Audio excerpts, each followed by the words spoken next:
Hey friend, please subscribe. 1 second for you. Big deal for me. Kelly was gripping my hand so hard I couldn't feel my fingers, but I didn't care. She was in labor with our first kid, and this was supposed to be our moment. The nurse had dimmed the lights.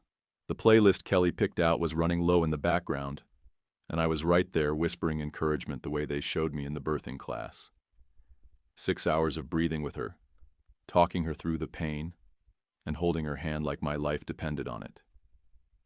The room felt calm, even sacred, until the damn door crashed open like we were in a crime show. My in-laws stormed in, Susan leading, Leonard trailing right behind like her shadow. "We couldn't miss the birth of our grandson," Susan declared, chin high, acting like the hospital room was her stage. The nurse stepped forward quick. "I'm sorry, only one support person is allowed back here. You'll need to wait in the lounge." Susan ignored her.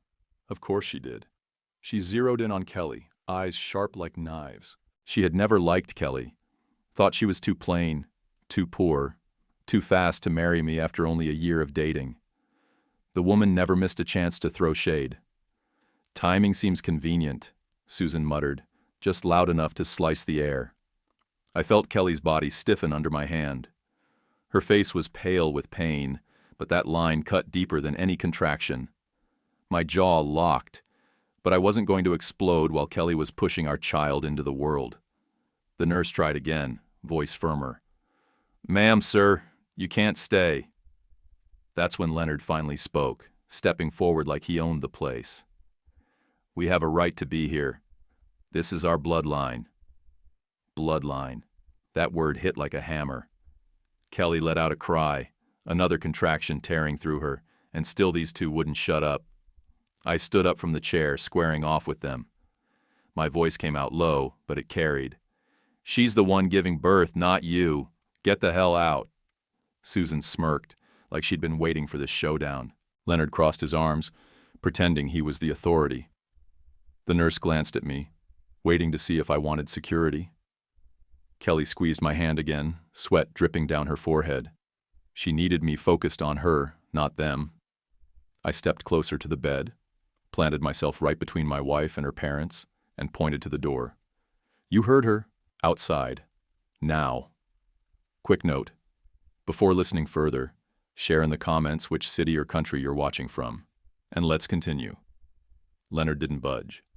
Susan's lips curled like she smelled something rotten. "Your wife doesn't get to keep us from our grandson," Susan hissed. "We've waited too long for this moment." Kelly cried out again, her grip crushing mine. My head whipped toward the monitor, then back at Susan. Every nerve in me wanted to drag them out by their arms, but I forced myself to keep steady, keep my voice cutting. "You're not running this room," I said. The nurse finally called for backup, her hand already on the wall phone. But Susan just crossed her arms, settling in like she wasn't going anywhere.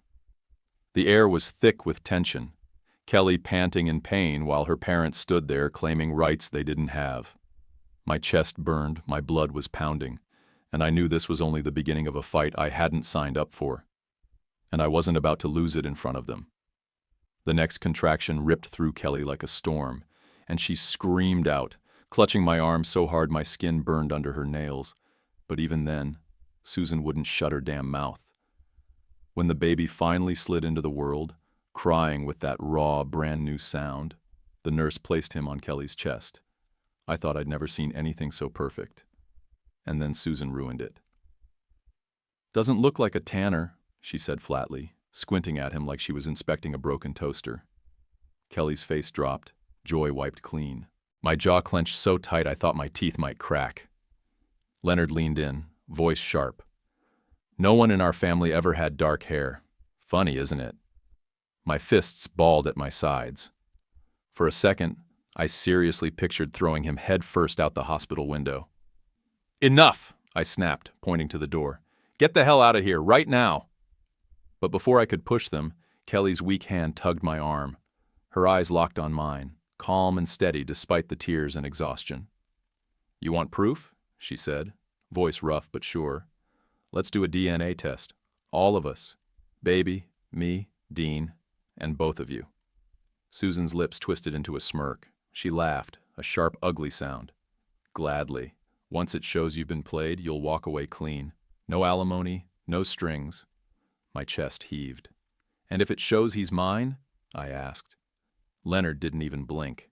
Then we'll apologize, he muttered, voice dripping with fake civility. Apologize.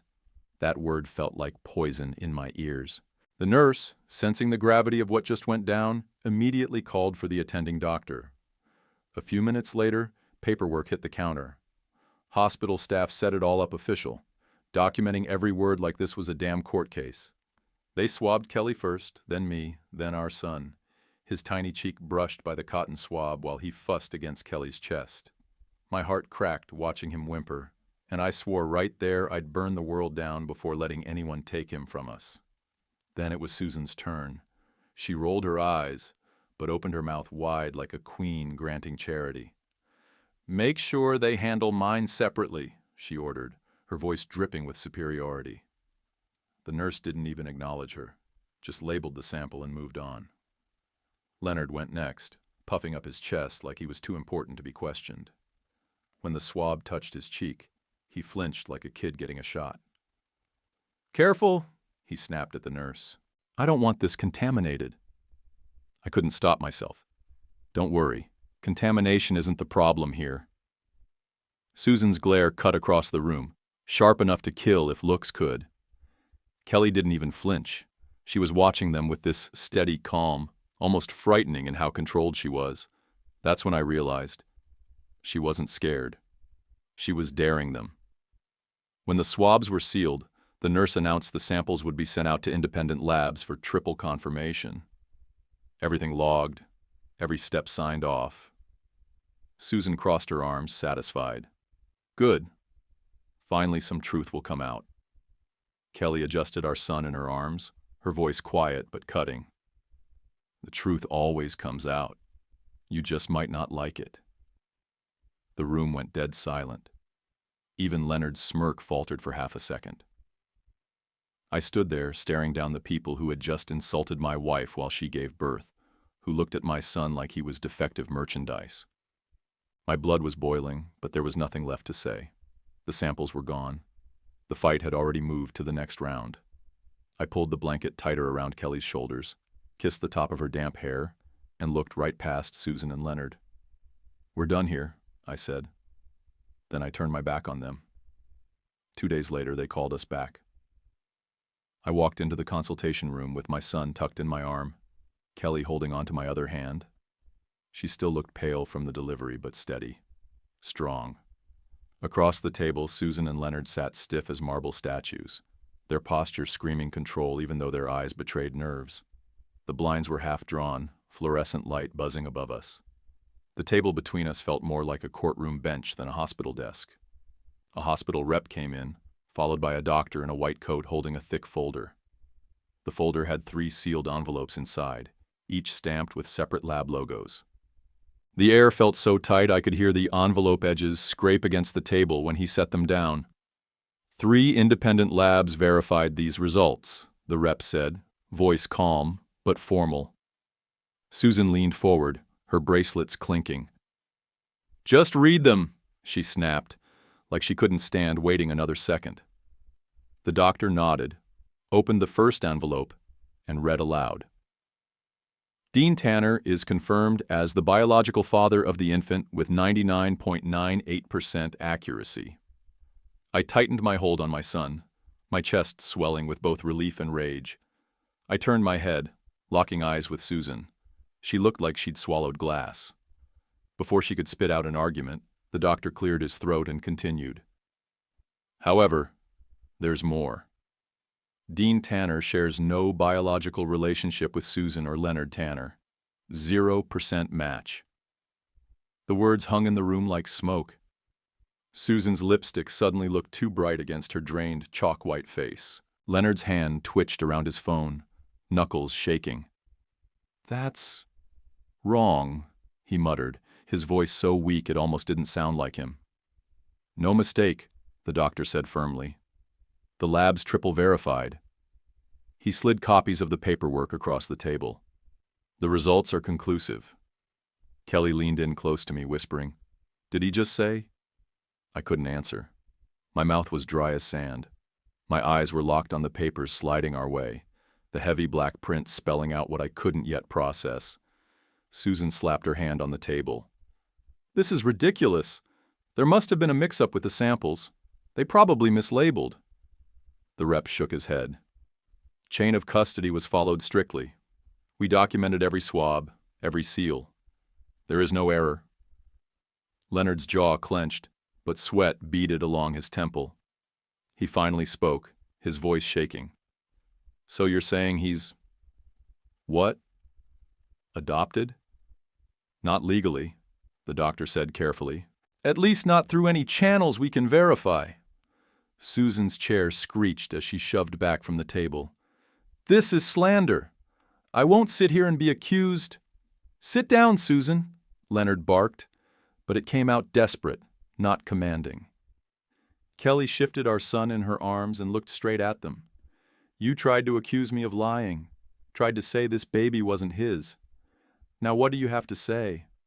Susan's mouth opened and closed, but no words came. For once, she had nothing. I leaned forward, the edge of the table pressing into my arms. My voice came out low, steady, but laced with the fire building in my chest. "If I'm not your blood, then what the hell am I doing here? Why did you raise me? Why did you make me believe I was yours?" Susan didn't answer. Leonard stared at the paperwork like if he read it enough times, it might change.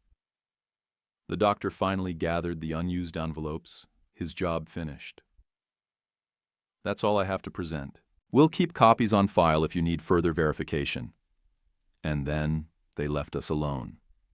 The silence after the door clicked shut was louder than any argument we'd ever had. I could hear my son's soft breathing, Kelly's quiet shifting in the chair, and my own pulse hammering in my ears. Susan finally spoke, her voice low, cracking. "We did what we had to do. You wouldn't understand." I shot up from my chair, rocking the table. "What the hell does that mean?" Leonard grabbed her arm, trying to calm her down, but his hand shook so bad it looked like he was clinging to her just to stay upright. I stared at them, two people who raised me, who drilled family pride into me every damn day, who talked nonstop about bloodlines and legacy. And now the truth sat there in black and white, and none of it was real. Kelly reached up, touched my wrist. Her voice was soft but firm. "Dean, don't let them spin this. Look at our son. That's what matters right now." I looked down at the baby curled against me, his tiny hand gripping my shirt.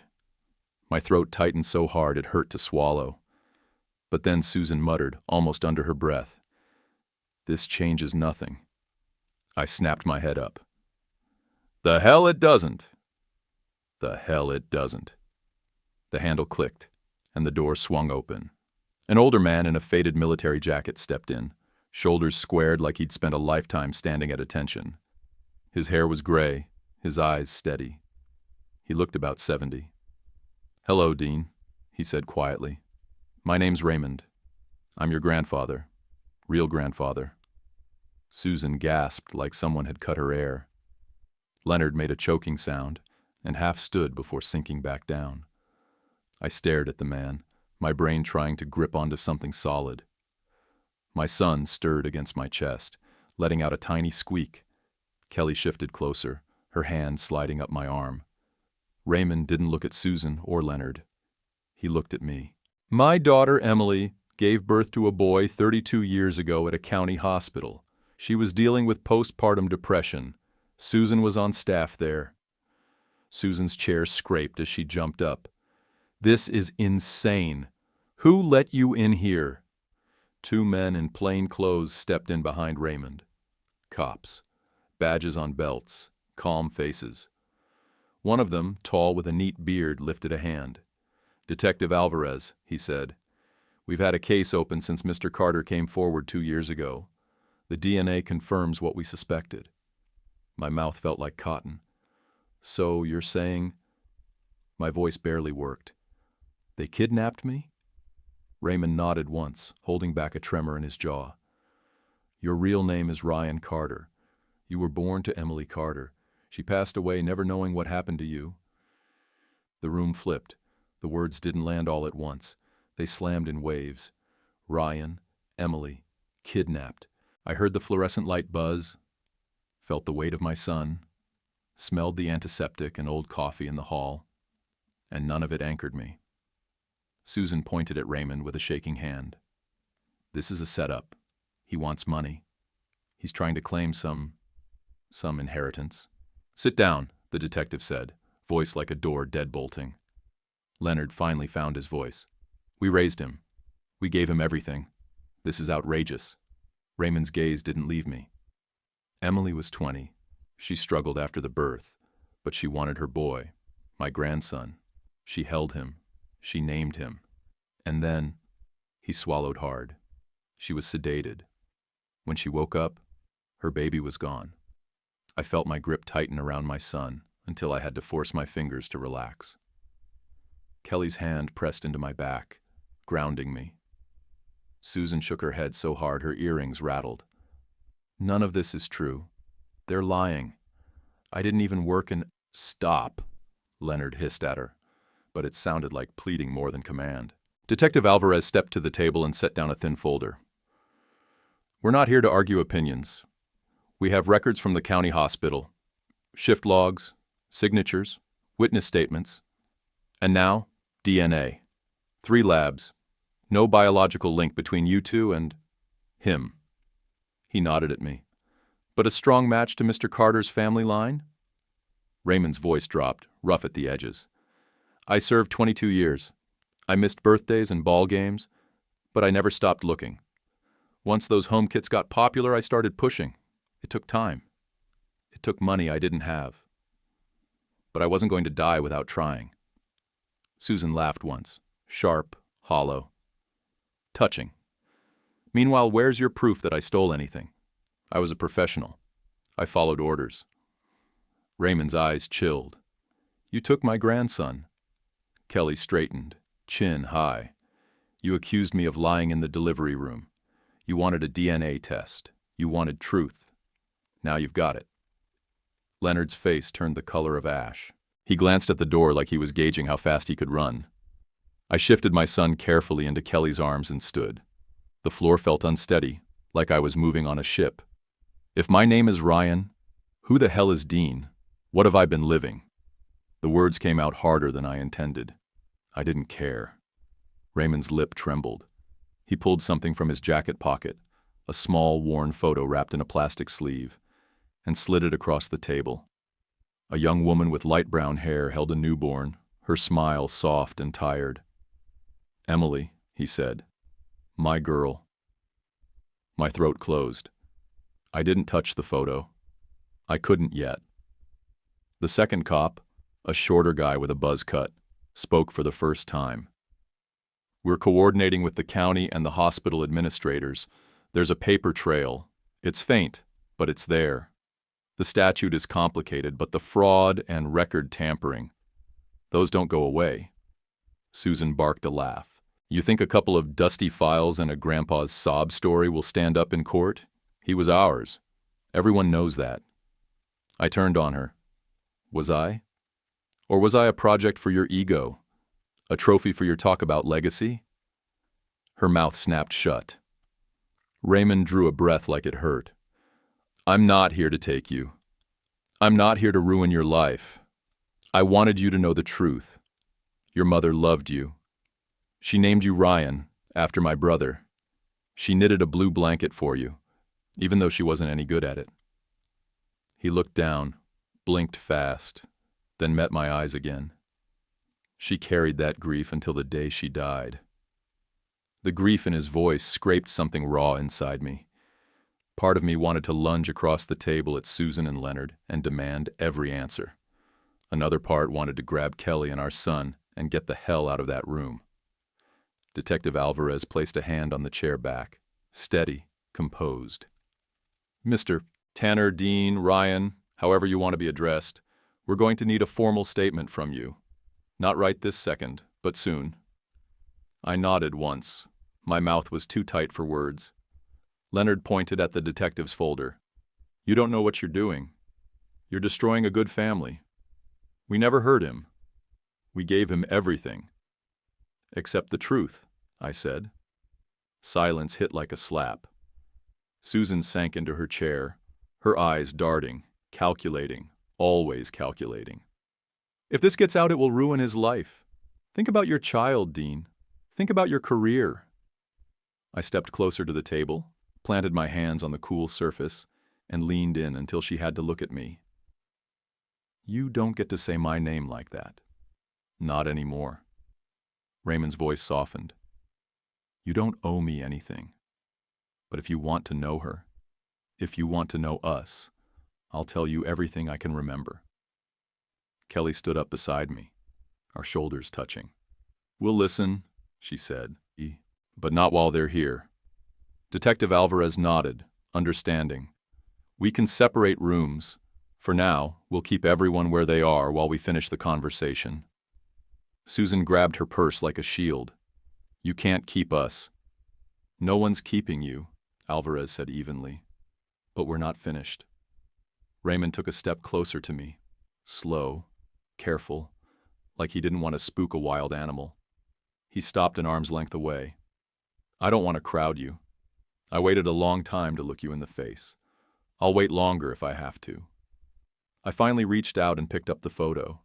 My hand shook. Emily's eyes were my eyes. The tilt of her smile was mine. The room spun again, but this time I found something to hold on to. I slid the photo into my pocket, turned to Kelly, and took our son back into my arms. Then I stepped around the table and faced Susan and Leonard square on. You're done talking. I walked to the door and pulled it open. Susan shoved her chair back, the legs screeching against the floor. It's all lies, she screamed, pointing at Raymond like he was a ghost. He's making this up. They've set us up. Leonard didn't move. He just stared down at the table, his fingers spread flat like he was trying to keep the earth from falling out from under him. His face was gray, his eyes blank. The man who once strutted around like he owned everything had no power left. The shorter cop stepped forward, cuffs already in his hands. His voice was steady, like this was routine. Susan and Leonard Tanner, you're under arrest for kidnapping, falsifying records, and fraud. Susan spun on him, shrieking. Don't you touch me! I'm a Tanner! I built this family! You can't! The officer grabbed her wrists and snapped the cuffs on with a metallic click that echoed in the room. She kicked at the chair leg, her bracelets rattling, her voice breaking. We gave him everything! He wouldn't exist without us! Leonard didn't fight. He let the second cop cuff him like his bones had given up. His lips moved, whispering words I couldn't catch. Maybe excuses, maybe prayers. They were marched toward the door, Susan twisting in the cop's grip, shouting over her shoulder. Dean, don't let them take us. We're your family. We raised you. I didn't say a word. Neither did Kelly. We just watched. The door shut behind them, muffling Susan's screams down the hall until the sound disappeared completely. The silence afterward was heavy. My son shifted in my arms, fussing quietly, as if even he could feel the weight of the moment. Raymond stayed rooted in place, his eyes never leaving me. Finally he spoke, voice rough but steady. I don't want anything from you, son. I just wanted you to know the truth. Your mother loved you deeply. He reached into the worn military jacket and pulled out a beat-up photo album. The leather cover cracked and faded. He laid it on the table and slid it toward me. I hesitated, then set my son in Kelly's arms so I could open it. Inside were pictures of a woman I'd never seen before, but felt like I'd known all my life. Emily, my real mom. In one photo, she was holding a birthday cake with crooked candles, her hair messy, her smile bright. In another, she sat on the porch of a little house laughing, head tipped back. She was beautiful, not in some magazine way, but in a raw, real way. The way she looked at the camera, it felt like she was looking right at me. It hit me like a punch to the chest. I flipped another page, a hospital picture, Emily cradling a newborn wrapped in a blue blanket. My throat closed. Kelly leaned closer, her eyes shining. She looks like you, she whispered. Raymond's voice cracked. She carried that grief her whole life. Every holiday, every birthday, she would sit with that blanket. She never stopped wondering. I closed the album, and placed my palm on top of it like I was afraid it might vanish. Then I looked up at him, my chest tight, my words jagged. I go by Dean. That's who I've been for 32 years. But I swallowed hard. I'd like to learn about her, about your family. Raymond's shoulders shook, just once, before he straightened again, a soldier pulling himself together. He held out his hand. I took it. His grip was strong, warm, steady. "I'll tell you everything," he said, "every story I've got left." I nodded once. My son whimpered, and Kelly kissed his forehead, whispering to calm him. The album sat between us like a bridge I wasn't ready to cross, but couldn't ignore anymore. Raymond squeezed my hand once more before letting go. His eyes were wet, but his voice stayed even. "Thank you for giving me that chance." I pulled the album closer to me, tucking it under my arm, and turned toward Kelly. She looked up at me with that quiet strength I'd leaned on through all of this. "We'll figure it out," she said softly. I believed her. For the first time that day, I felt something that wasn't anger or shock. It was fragile, but it was there. Hope. We figured it out. The fallout was bigger than I could have imagined. Within a week, the story was everywhere. Local news, online headlines, even neighbors whispering when I stopped at the grocery store. Man raised by kidnappers. That's what the reporters called me. Susan and Leonard were convicted fast. 14 years each. Fraud, kidnapping, record tampering. Their house, their accounts, their so-called legacy, all seized. Watching the empire they bragged about for decades crumble in months was almost satisfying, but it didn't fix the 32 years they stole from me. Raymond stayed close but never pushed. He showed up at our door on Sundays carrying casseroles, old notebooks, family recipes, and stories about a woman I never got to know. Emily, my mom. Turns out he'd hired a private investigator years ago, spent money he didn't have chasing ghosts. For decades, nothing turned up. But once DNA kits got cheap and people started building family trees online, the cracks finally opened. That's how he found me. The man was patient, relentless. One afternoon, sitting at his kitchen table, he slid a thick envelope toward me. "This is yours," he said. Inside were legal papers confirming a trust fund Emily had set up before she died. It had sat untouched all these years, waiting for a name that was never claimed. Mine. That money changed everything. Kelly and I bought a house outside Kansas City. Quiet street, big backyard, a place to breathe. A place where my son could grow up without the shadow of Susan's control hanging over us. The first time Raymond came over for dinner there, he sat at the head of the table, his military jacket folded over the chair back, laughing as my son mashed peas into his hair. "That boy's got spirit," he said proudly. Kelly smiled. "Wonder where he gets it." Raymond winked at me. The family I thought I'd lost kept growing. Cousins, uncles, people I'd never even heard of reached out once the news broke. Some sent letters, some showed up in person. They didn't question me, didn't demand proof.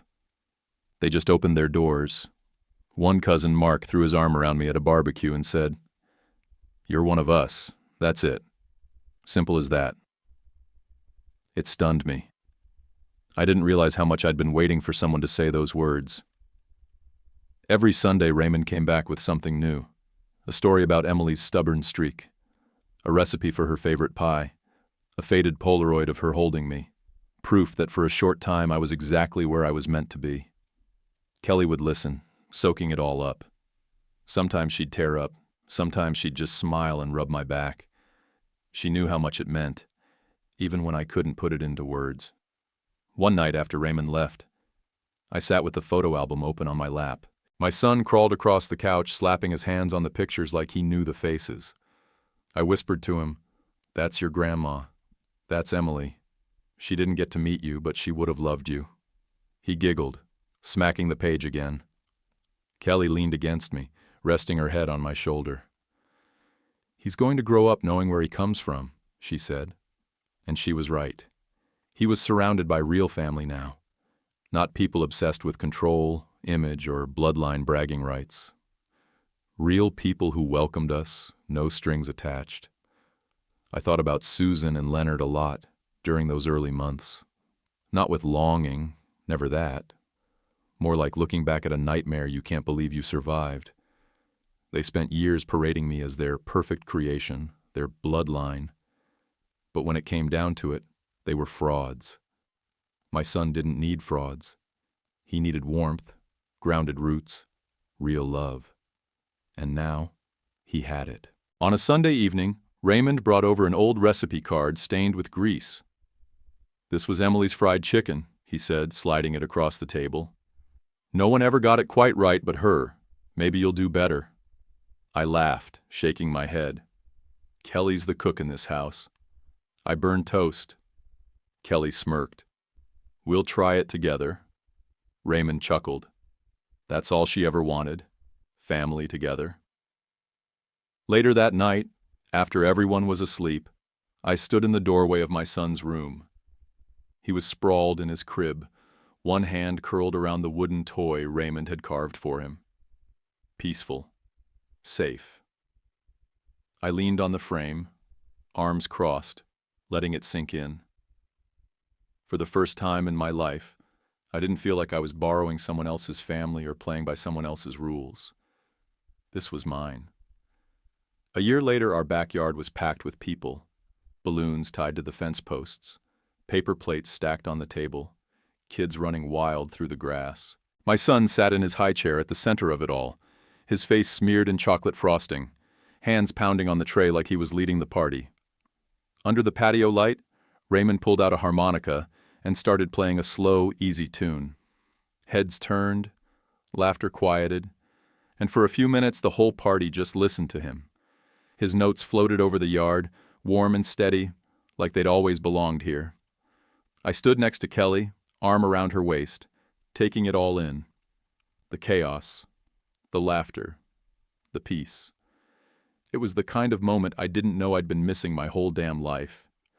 They were obsessed with legacy, I told her, watching my boy grab fistfuls of cake. Bloodline, controlling the name, and they didn't have any of it. She leaned into me, nodding. They almost stole yours. I pulled our son into my arms, ignoring the frosting he smeared all over my shirt. I held him tighter. But in the end, they gave it back, without meaning to. Raymond walked over, a small wooden toy in his hands. He set it on the tray in front of my boy. "That was mine," he said softly. "Made it for your dad when he was born. Never got to give it to him." Kelly's eyes watered. She whispered, "It's perfect." My son grabbed the toy with frosting-covered hands and clapped it against the tray, giggling. Raymond laughed, the sound rough but full, and wiped his eyes with the back of his hand. I couldn't stop thinking about Susan's face that day in the hospital. The second the truth dropped, her control evaporated. She spent 3 decades pretending she owned me, acting like my life was her creation. Turns out, she never had the right. I looked at my son, my real son, flesh and blood, and I felt something Susan never understood. Pride that wasn't about image or power, just the raw truth of family. "He'll grow up knowing who he is," I said, my voice steady. "No lies, no faking it for the neighbors." Kelly kissed my shoulder, her lips warm against my skin. "You okay?" I glanced around the yard, Raymond laughing with my cousins, my boy squealing with his new toy, the beat-up photo album sitting on the table beside the birthday cake. All the pieces of my life that finally made sense, right there in front of me. "Yeah," I said. I smiled, pulling Kelly closer. "Better than okay. This is real." And I meant it. What would you do if you found out the people who raised you weren't really your family? Leave your answer in the comments and don't forget to subscribe. YouTube picked this for you. Tap it. Let's see if they guessed right.